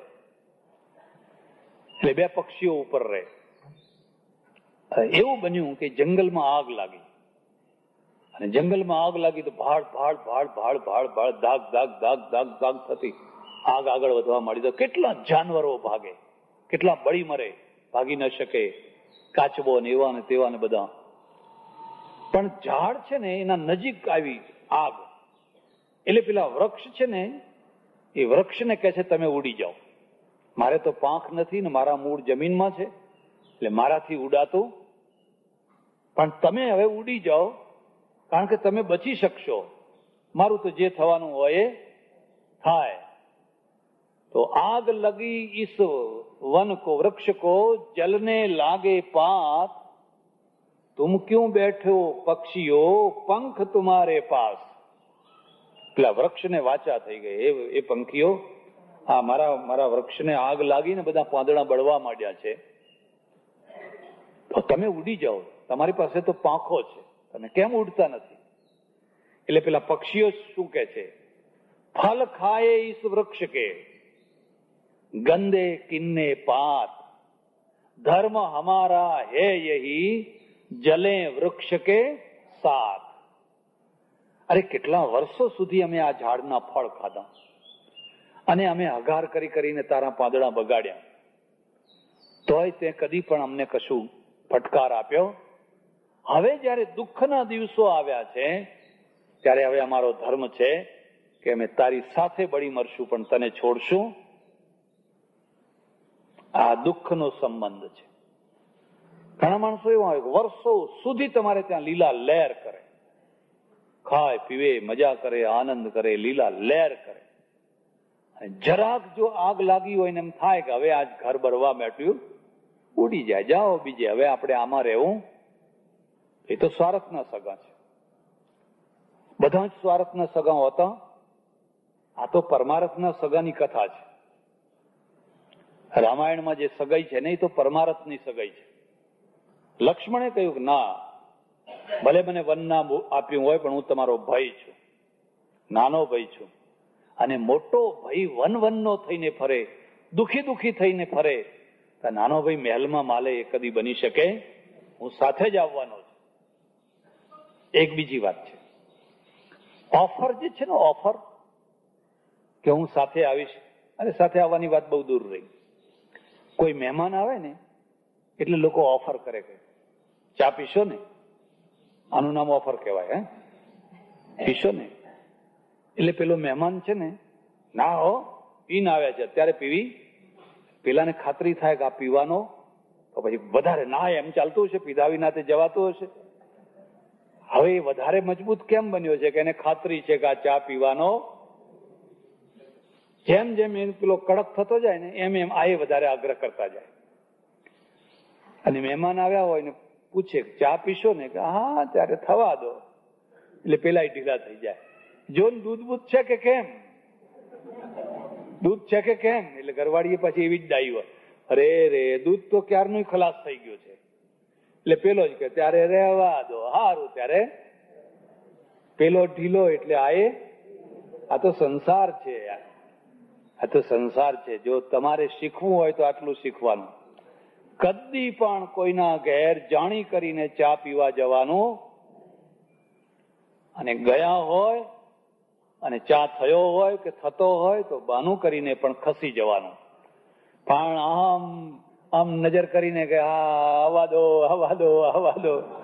અરે તમે એક ચાની રકાબી માટે કોડી ના થઈ જવાના છો, કોડી ના થઈ જશો. કદી કોઈના ઘેર નહીં જવાનું. અને જો તમે આટલું સાચવ્યું ને તો તમે લાખ રૂપિયાના થઈ જશો, લાખ રૂપિયાના થઈ જશો. એટલે લક્ષ્મણે કહ્યું ના, લક્ષ્મણની ઈચ્છા પણ એટલી જ પ્રબળ છે. રામે ઘણો સમજાયા, બાકી ઘણા લોકો કહેવા ખાતર કે ખરા, અને ક્યાં સુધી કે જ્યાં સુધી તમે તૈયાર ના થાવ. રામે કહ્યું ના લક્ષ્મણ, હું તને નહીં લઈ જાઉં. ના, હું આવીશ જ, હું આવીશ જ. અહીંથી એક બીજી વાત પણ સમજવાની છે. વડીલ હોય, મહાપુરુષ હોય, ગુરુ હોય, સંત હોય, કોઈ મહાપુરુષ હોય, પિતા હોય, માતા હોય, અને એ પોતાના સુખ માટે ના પાડતા હોય તો પણ જે નાના માણસો છે એ આગ્રહ કરીને એમને એમના સુખને વધારી શકે. સારું ત્યારે તમે ના પાડી એટલે અમે, બીમાર માણસ હોય અને બહુ ડાયું હોય, બહુ સમજુ હોય, અને તમે કહો રાબ બનાવી લાવું, ના ના બેટા કઈ જરૂર નથી. પણ ખરેખર એને જરૂર છે, ખરેખર એને જરૂર છે પીવડાવવાની. એટલે વહુ કે સારું ત્યારે જરૂર હોય તો કહેજો. એટલે પેલો સમજે કે હવે એને ગમતું નથી એટલે આપણે કઈ કહેવું, ભોગવી લો, થોડુંક દુઃખ ભોગવી લો, થોડી અગવડ ભોગવી લો. પણ કોઈને ન ગમે એવી સેવા આપવી, એ ન ગમે એવી સેવા નથી આપવી ને, એ એની મહાનતા છે. પણ પેલો બીજાની મહાનતા એ છે કે ના પાડે તોય મારે એ સેવા કરવી છે, કરવી છે ને કરવી છે. રાબ બનાવીને લાવે છે, લો પીવો, પીવો, પીવો, બા પીવો, ભલે ઘૂંટ પીવે, ના પીવો, પીવો. વાત વાયુ વેગે ફલાઈ રહી છે. રામના આગળ સૌથી મોટો પ્રશ્ન છે કે મેં કૌશલ્યાને સમજાવી, માને સમજાવી, લક્ષ્મણ તો તૈયાર થઈ ગયો, હું સીતાને કેવી રીતે સમજાવીશ? સીતાના અંદર અરમાન છે, સ્ત્રીનું સ્વરૂપ જ અરમાન છે, લાગણીઓ છે. અને લાગણીઓ એટલે ગૂંથી કાઢેલી લાગણીઓ. છૂટી લાગણીઓને બહુ જલ્દી છોડી શકાય, પણ જે ગૂંથાઈ ગયેલી લાગણીઓ હોય ને એ ગૂંથેલી લાગણીઓને છોડાવવી કેવી રીતે? બીજું, પોતાનો પતિ સવારે રાજગાદી ઉપર બેસવાનો છે, એ પતિને જેટલા અરમાન હોય એથી વધારે એની પત્નીને હોય, એની એથી વધારે એના પત્નીને હોય. એ ભલે પણ એ સભામાં બેઠી હોય, પણ એને એટલો આનંદ આવતો હોય કે હા, પેલા બેઠા એ અમારા ઘરવાળા છો. કોઈને ખબર ના હોય તો કે ઓળખો પેલા બેઠા એ કોણ છે, ઓળખો છો? ના ભાઈ નથી ઓળખતા. અરે ત્યારે તને ખબર નહીં, આપણા ઘરવાળા છે. એને તો એટલો આનંદ આવતો હોય, એટલો એ ઉમળકામાં જીવે છે. એટલે બે ક્ષેત્રમાં જીવે, ભરતી અને ઓટ. ભરતી અને ઓટ. એક તરફ ભરતીનું જીવન હોય તો બીજી તરફ ઓટનું જીવન હોય. અને ભરતી અને ઓટ થી જે મુક્ત રહે, ના તો ભરતી આવે કે ના ઓટ આવે, ને એક બેલેન્સ વાળું જીવન જીવે, એને પુરુષ કહેવાય. એને પુરુષ કહેવાય. જાણે છે કે ક્યારે બાજી બદલાય એનું કઈ કહેવાય, અને બદલાયેલી બાજી છે એને પણ સ્વીકાર કરવાની હિંમત હોવી જોઈએ. એટલામાં તો સીતાજી જ આવી ગયા. અને સીતાજી આવી ગયા એટલે રામ શું એને કે, કેવી રીતે કે? કયું તને ખબર પડી કે? હા, બધી ખબર પડી છે. તો તું એક કામ કરજે, હું તો હવે વનમાં જઈશ, પણ મારી મા માટે તું દીકરો થઈને જીવજે. મારી માને આ ગડપણમાં હવે દુઃખ પડે એટલે એનો દીકરો વનમાં ફરશે, પણ તું એનો દીકરો થઈને એના માટે જીવન જીવજે.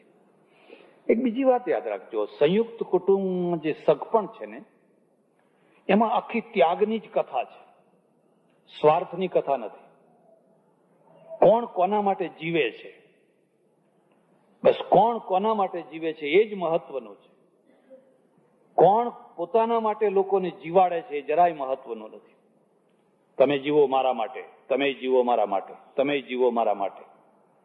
ડોશી ખરી, સાસુ ખરી, પણ મારા માટે, મારા સુખ માટે. ઘરવાળો ખરો, પણ મારા માટે, બધા મારા માટે. એની કોઈ કથા નહીં. એ તો સ્વાર્થની વાત છે. કોણ કોના માટે જીવે છે? એ સીતાએ કહ્યું, મેં કોઈ અપરાધ કર્યો છે? મારી કોઈ ભૂલ થઈ છે? કે ના ના ના, તારો અપરાધ ક્યાં, તારી ભૂલનો કોઈ પ્રશ્ન જ નથી. તો મારો ત્યાગ કેમ કર્યો? તમે લક્ષ્મણનો સ્વીકાર કર્યો અને મારો ત્યાગ કેમ કર્યો? હું પણ તમારી સાથે વનમાં સાથે આવીશ, ભેગી આવીશ. અમેરિકાનું એક કલ્ચર છે.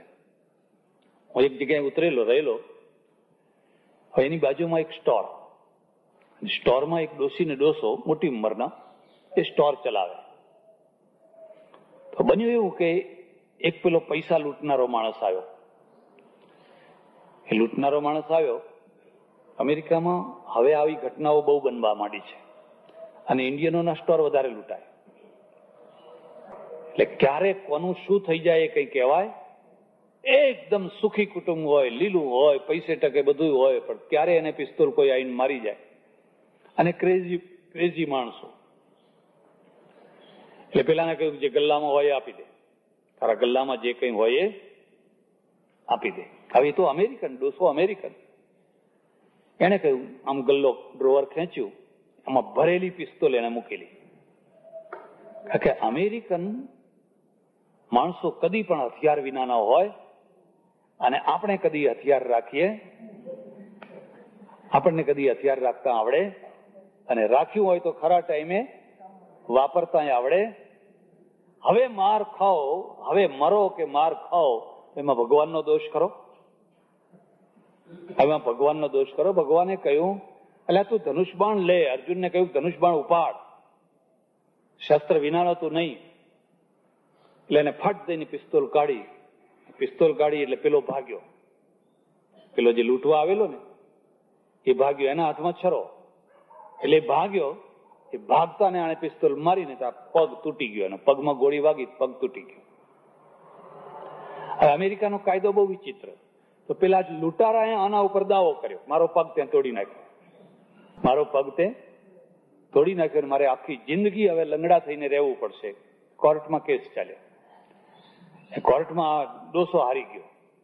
કારણ કે પિસ્તોલ ચલાવવાનો તમને રાઈટ ક્યારે કે તમને કંઈક લોહી નીકળ્યું હોય ત્યાં સુધી તમારે ધીરજ રાખવી જોઈએ. હવે પેલો તો ભાગી રહ્યો છે, ભાગતાને શું કામ મારે છે? એ તારી છાતી ઉપર ચડી બેઠો હોય, અહીં ચક્કુ મૂક્યું હોય, લોહી નીકળ્યું હોય, ભૂલ એટલી થઈ ગઈ જરાક લોહી વાળું બતાવ્યું હોત તો વાંધો નતો. એની ડોહાને થઈ કેદ. એ ડોસાને કેદ થઈ એટલે પેલી ડોસી હતી ને એને ફાટ દઈને લીધા છૂટાછેડા. ડોશીએ વિચાર કર્યો કે આ જેલમાં સબડે પછી મારે એકલાને શું કરવાનું, એટલે એને તરત જ એક બીજો ડોસો ખોળી કાઢ્યો. ત્યાં ડોસાય તૈયાર, ડોશીઓય તૈયાર. જોઈએ એટલા ડોસા મળે ને જોઈએ એટલી લહેર કરવાના. તો જ્યાં દુકાન વેચાઈ ગઈ, દુકાન ફનાફાતિયા થઈ ગઈ, ડોસો જેલમાં ગયો, ડોસી આમ ગઈ. હવે પેલો બિચારો 6-12 મહિનાની જેલ ભોગવીને પાછો બહાર નીકળ્યો, આવ્યો ત્યારે જોયો તો ડોસી ના મળે, દુકાને ના મળે, કશું કઈ મળે તો કઈ નિરાશ નહીં થવાનું, બીજી ડોસી ખોડી કાઢી એને પાછી. આ બધા સ્વાર્થ ન સગા. શું થયું? સ્વકેન્દ્રિત. શબ્દ યાદ રાખજો, સ્વકેન્દ્રિત. જીવન છે પણ જીવનનું કેન્દ્ર ક્યાં છે? સ્વ, પોતાના. મારા માટે બીજા બધા, મારા માટે બધા. અહીંયા રામાયણમાં ક્યાં કેન્દ્ર છે? તમારા માટે અમે, તમારા માટે અમે, તમારા માટે અમે, તમારા માટે અમે, તમારા માટે અમે. એની અમર ગાથા છે. બધા સ્વકેન્દ્રિત હોત તો રામાયણની કોઈ ગાથા હોત? સીતાએ કહ્યું નહીં, મને તમે એટલી બધી અધમ સમજી છે કે આવી પરિસ્થિતિમાં હું તમારો સાથ ના આપું. રામ કહે છે પણ તને ખબર છે જંગલમાં કેવા દુઃખ હોય? પેલા તો ત્યાં કાંટા, કાંકરા, વાઘ, વરુ, ચિત્તા, સર્પ, વીંછી, મચ્છર, જાત જાતની જીવાત, અને બધામાંથી થનારા રોગો, પાણી ચોખ્ખું મળે નહીં, ગંધાતું પાણી વળી કોઈ દિવસ મળે, કોઈ દિવસ કેટલે દૂર પાણી હોય, ખાવાનું મળે નહીં, જે કંદ મૂળ ફળ ફૂલ કઈ મળ્યું તો ખાધું, ના મળ્યું તો ના ખાધું, જંગલી લોકોના વચ્ચે ફરવાનું, રહેવાનું, કોઈ દુઃખનો કોઈ પાર નહીં. અને આ બધી પરિસ્થિતિ તું સહન નહીં કરી શકે. તે કદી દુઃખ જોયું? બહુ મોટા ઘરની દીકરી છે, બહુ સુખી ઘરની દીકરી છે, અને તારા પગની પાની છે ને એ કદી કોઈ ઉઘાડી ધરતી ઉપર પડી નથી, તો તું કાંટા કાંકરામાં ચાલીશ કેવી રીતે? એક બીજી વાત યાદ રાખજો. કોઈ મોટા ઘરનો દીકરો હોય કે મોટા ઘરની દીકરી હોય ને ગમે એવી સુખ ભોગવીને આવેલી હોય, પણ જો એનું મન મોટું હોય તો એ બધા દુઃખ સહન કરી શકે. દુઃખ સહન કરવાની શક્તિ શરીરમાંથી નહીં, મનમાંથી આવતી હોય છે. શરીરમાંથી આવતી હોતી દુઃખી ઘરમાંથી આવેલી હોય, પણ એનું મન તૈયાર ના હોય. ભલે ને એને કાલ સુધી બધા દુઃખ ભોગવ્યા હોય, એ દુઃખ નહીં ભોગવી શકે. નહીં, મનમાંથી આવતી હોય છે. શરીરમાંથી આવતી હોતી દુઃખી ઘરમાંથી આવેલી હોય, પણ એનું મન તૈયાર ના હોય. ભલે ને એને કાલ સુધી બધા દુઃખ ભોગવ્યા હોય, એ દુઃખ નહીં ભોગવી શકે, કારણ કે મનથી તૈયાર નથી. સીતા મનથી તૈયાર છે, હું બધા ભોગવી લઈશ, અરે મારે જે થવું હોય થાય. એક બહુ સુંદર વાત એમણે લખી છે, તુલસીદાસે લખી છે.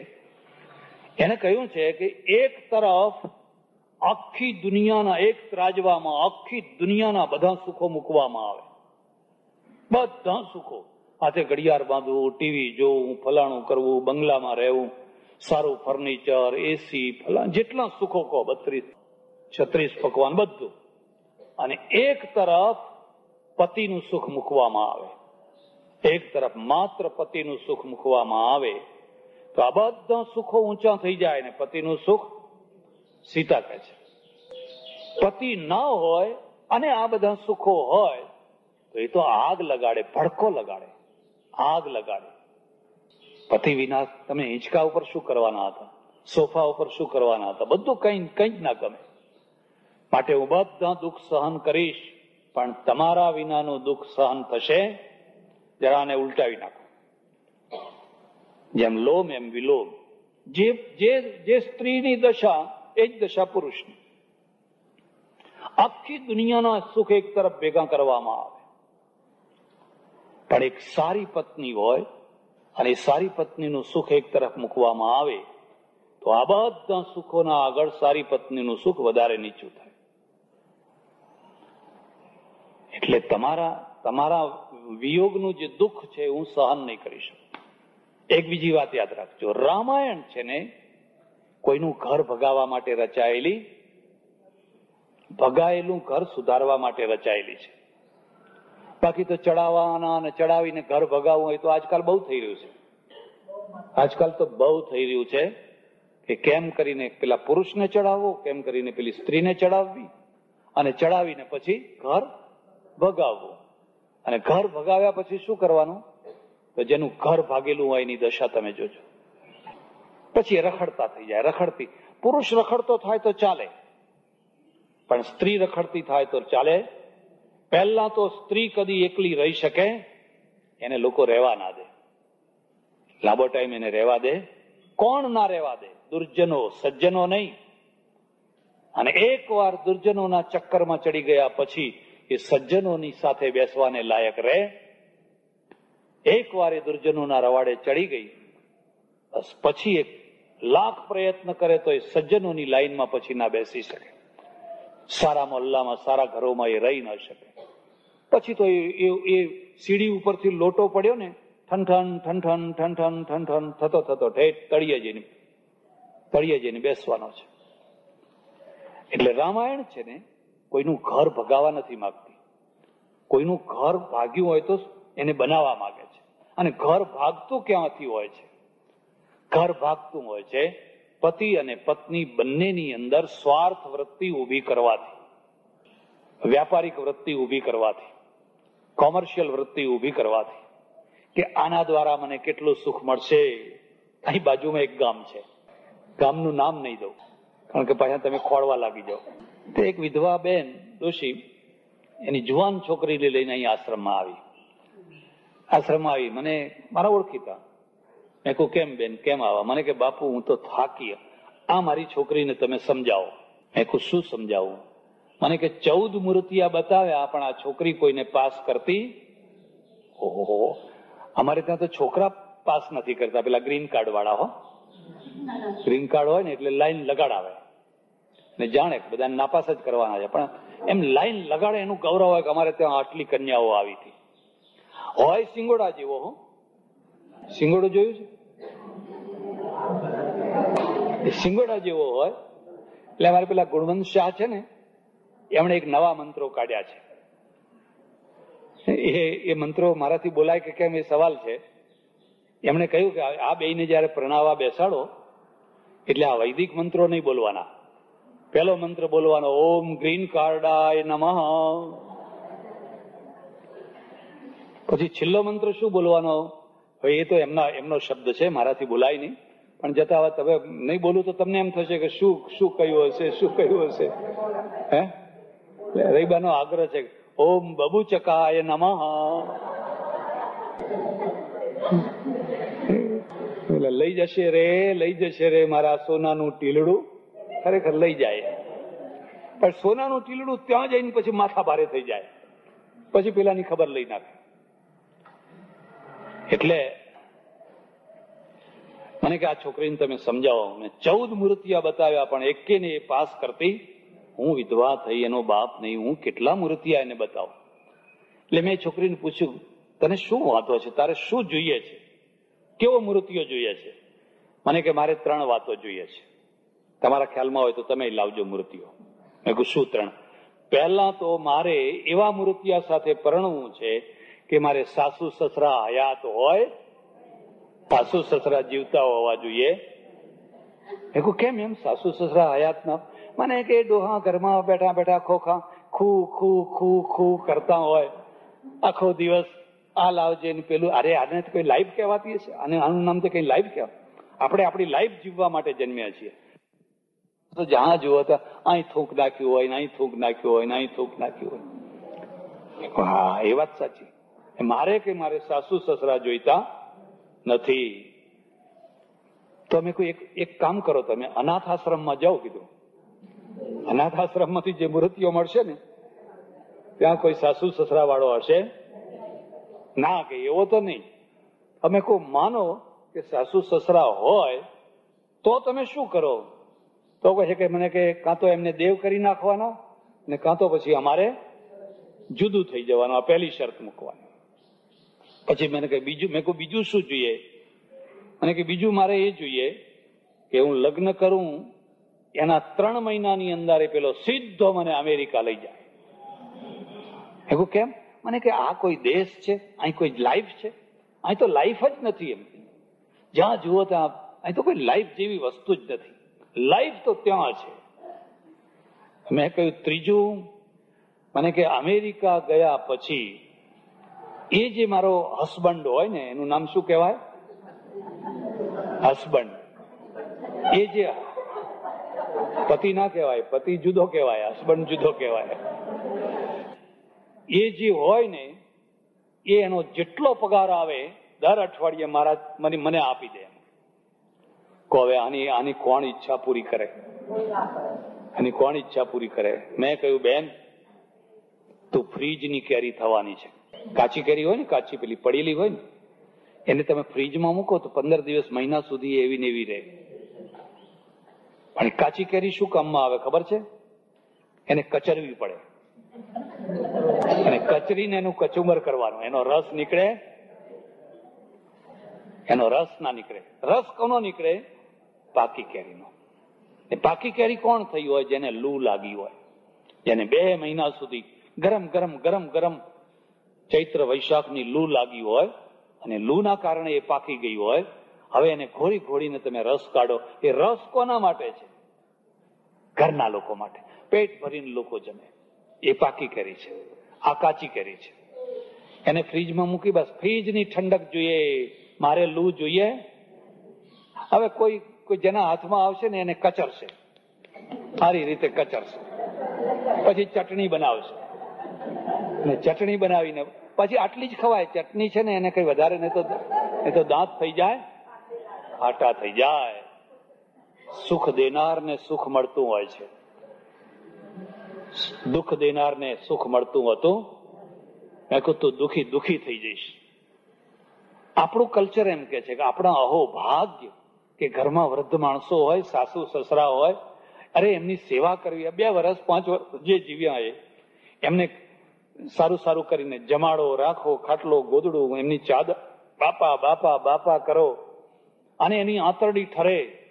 તમારા છોકરા રાખે, તમારું ઘર સાચવે અને આખી જિંદગીની મિલકત તમને આપે આશીર્વાદ આપીને. કેટલું મોટું કામ કરે. તો એ તો સુખી થવાનો રસ્તો છે. અને અમેરિકા જાઓ તો અમેરિકા જજો ના નહીં, પણ અમેરિકામાં જોબ કરવાની હો. અહીંયા શેઠાણી થઈને રહેવાનું. 2 કામવાળીઓ હોય, ધોબી કપડાં ધોતો હોય, ગાડી હોય, બધું હોય. ને ત્યાં જાઓ એટલે પેલું પાટલું પહેરવાનું. આવું પહેરેલું ચાલે? બધી માસીઓ પાટલું પહેરીને ફરતી હોય. ત્યાં તો બધી ફેક્ટરીમાં જાય ને બધા પાટલું પહેરવું પડે. એમાં કેટલાક પાટલું પહેર્યા તો એવું લાગે ને, એવું વિચિત્ર લાગે કે વાત ના પૂછો. કેમ વિચિત્ર લાગે? શરીર ધુંબા જેવું હોય. હવે ભાવ ધુંબા જેવું, એવું ધુંબા જેવું હોય ને, બધું પહેર્યું હોય ને, મટાક મટાક મટાક પેલી ટ્રામમાં જતા હોય ને આવતા હોય. રાતના 12 વાગે આવે, 2 વાગે આવે. એટલે અહીં જોબ કરો છો. અને જોબ શાની કરવાની ખબર છે? બધું જે કામ કે બધું કરવાનું. તો ત્યાં શું દુખી હતા? એ સોફા ઉપર બેસવાનું, ઉપર પંખો ચાલતો હોય. પાણી લાવજે, નોકરાણીને કહો.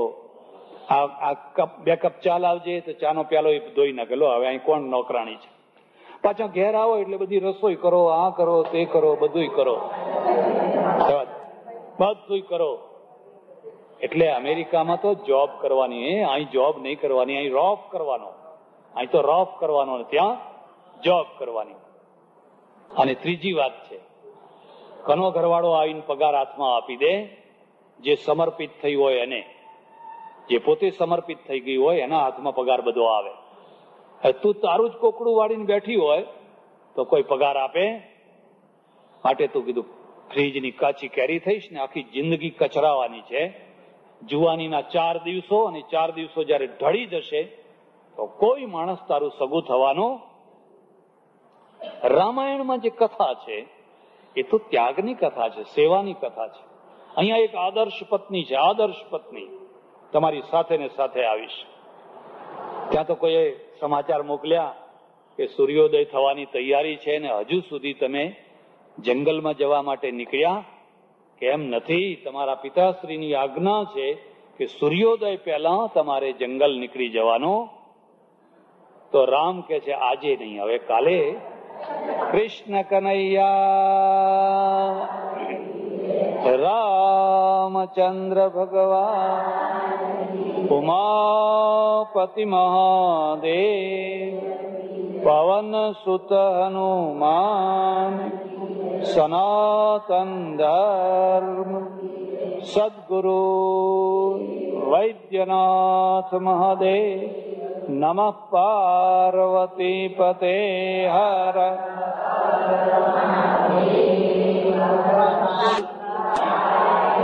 શ્રી રામ જય રામ જય જય રામ.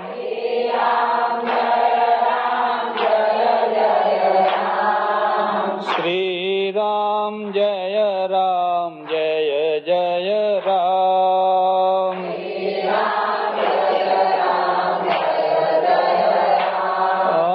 શ્રી રામ જય રામ જય જય રામ.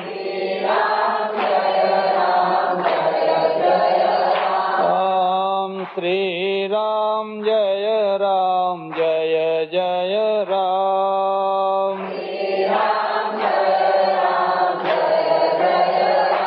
રામચંદ્ર ભગવાન કી જય.